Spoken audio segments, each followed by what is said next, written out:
What we have to do is we have to stop being obsessed over impeachment, which unfortunately strikes many Americans like a ball game where you know what the score is going to be, and start actually digging in and solving the problems that got Donald Trump elected in the first place.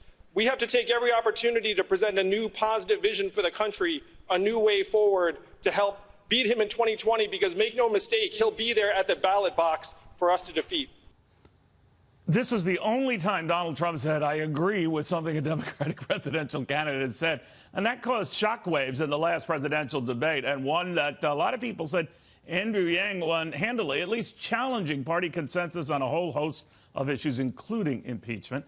He joins me right now. Andrew, good to have you. It's great to be here. Thank you for having me, Neil. You know, the reaction you're getting is something that has picked up considerably since when you and I first had it, soon after you first joined the race.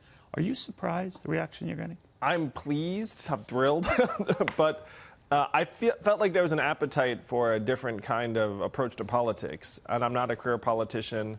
I'm a parent and a patriot. I just thought that we should explain. I mean, you're an entrepreneur. Yes. You made your money doing that. So you're not keen on some of the ideas that some of your opponents have espoused, like a wealth tax, or where do you stand? Yeah, I think a lot of the ideas coming out of the party could use some re-examination. And like what?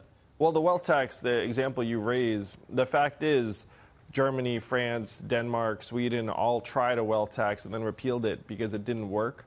And so if you're the Democratic Party, we should be putting forward ideas that we have confidence in that will work because they've worked in other places, not ideas that we've already seen problems with in other countries. You know, the rap against your party is that, and maybe led by the most vocal critics, that it hates rich people. Bernie Marcus, the co-founder of Home Depot, was on with me yesterday, railing against that sentiment from Elizabeth Warren. I want you to react to this. This is Bernie Marcus. Sure. Look at her. How much money is she worth today, and what the hell did she do to get that money? Did she work the way I worked? I doubt it very much. What did you think of that?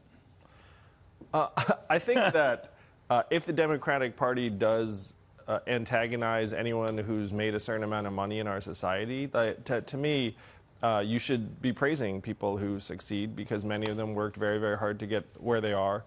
And the question is, how do we balance the economy so that it works for more people, for more of us?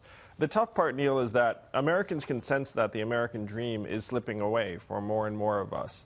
If you were born in this country in the 1940s, there was a 93% chance you were going to do better than your parents.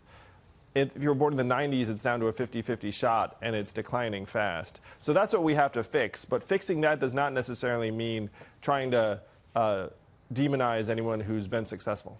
All right, but when you look at Donald Trump and you look at the fact that he talks about the stock market, talks about job gains, and then I hear candidates talking about the fact that, you know, this is an awful economy.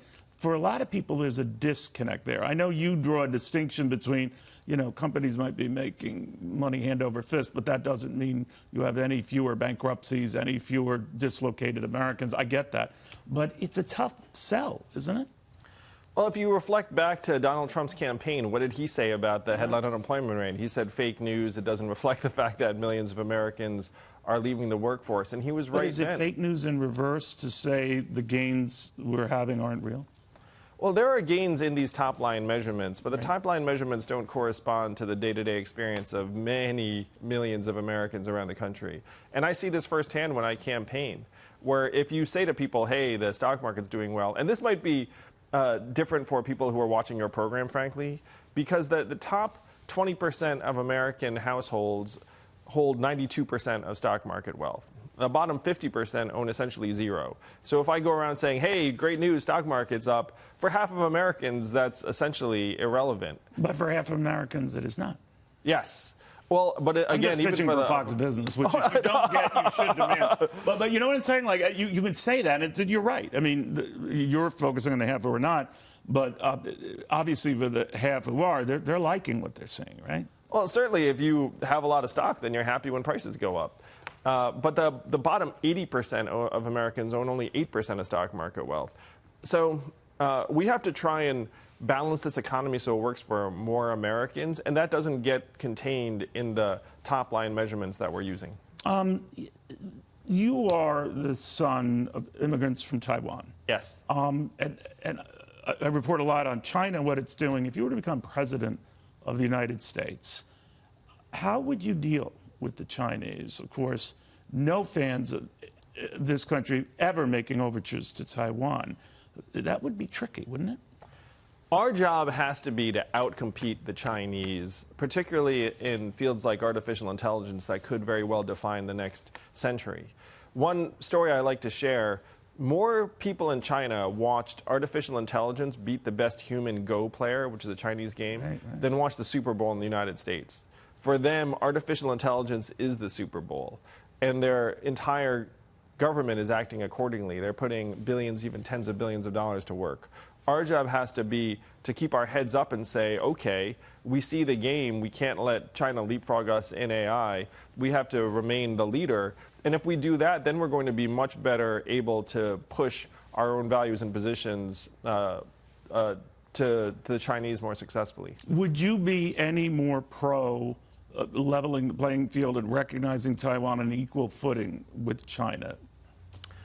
I have family in Taiwan, Sure. and I think that the status quo is something that we should preserve, which is that it's working well on both sides of the strait, and there's no reason for that to change, in my view.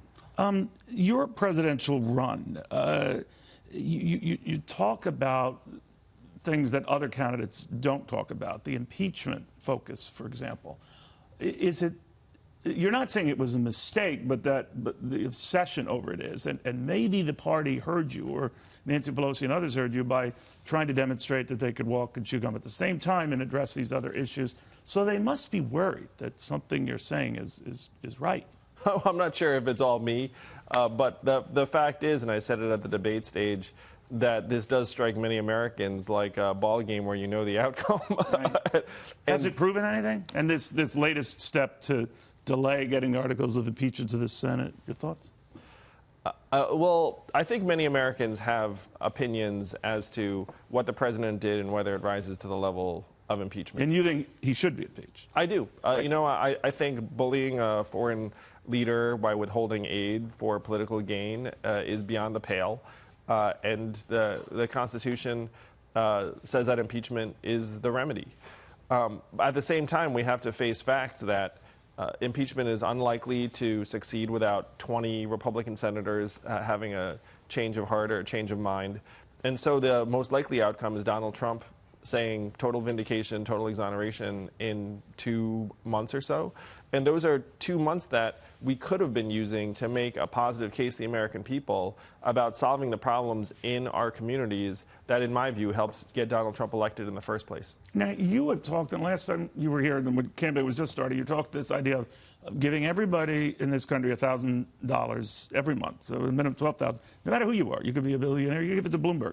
And a lot of people say, well, there's no way he could pay for that. You talk about starting the equivalent of a value-added tax that they have in Europe, I think at 10%. So you do raise taxes to pay for that, you say?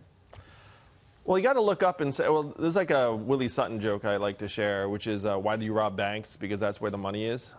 So where is the money going right now in our economy? You have Amazon, this trillion-dollar tech company, paying zero in taxes, closing 30% of America's stores and malls, while doing it. And no one likes the fact that Amazon's paying zero in taxes. I talk to Republicans, and they're not like, yeah, like Amazon zero taxes is like the way it ought to be. Yeah. So if you put a toll where we get our fair share, tiny, tiny fair share of every Amazon sale, every Google search, every Facebook ad, eventually every robot truck mile and AI work unit, we can generate hundreds of billions in new revenue very, very quickly. It's all about disposable income that would goose the economy, help people out. That's what you're trying to do, right? Yeah, and if you put money into people's hands, 78% of Americans right now are living paycheck to paycheck. So you put an extra $1,000 a month in their hands, it's going to get spent. In our economy, it's going to go to car repairs and Little League signups and Main Street businesses that are going to make our community stronger. One final question, the toughest of all. You become president, Inauguration Day, are you going to wear a tie?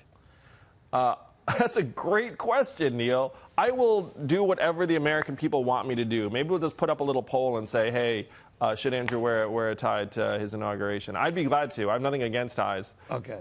All right. So that's good on you. That's our Fox News poll of the day question. would and should a President Yang wear a tie to the inauguration? No. Very good seeing you again. Great to see you too. Happy holidays. To you as well.